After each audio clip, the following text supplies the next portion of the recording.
Did you know it only takes 6 inches of water to cause you to lose control of your vehicle? Hi, I'm Pati Moran with Street Talk.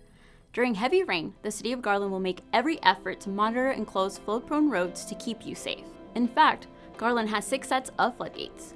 They are located at Brand Road from Campbell Road and the Richardson city limits, Campbell Road Bridge between Kinnertone Lane and Water Oak Drive, Castle Drive from Firewheel Parkway to Hickox Drive. This location is closed in conjunction with the City of Rowlett, Holford Road Bridge between George Bush Turnpike and John Sharp Drive, Miles Road from Pleasant Valley Road and Castle Drive, Naaman School Road Bridge between West Brand Road and East Brand Road. When there's heavy rainfall, city street and public safety crews will frequently check flood-prone areas. But if you see road flooding, please call 911 to report it. If a road is closed, we'll alert you on social media. Once the water subsides and the road is cleared of debris, we'll also let you know when it's reopened.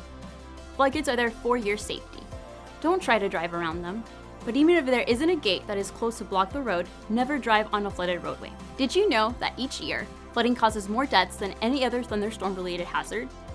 More than half of all flood-related drownings occur when a vehicle is driven into hazardous floodwater. It only takes 6 inches of water to cause you to lose control or stall your vehicle. A foot of water could cause many vehicles to float away, and 2 feet of rushing water can carry away most vehicles, including SUVs and pickups. So please don't underestimate the force and power of water. Turn around, don't drown. It's not worth it. For more information, visit street.garlandtx.gov and subscribe to our e-newsletter. I'm Pati Moran with Street Talk.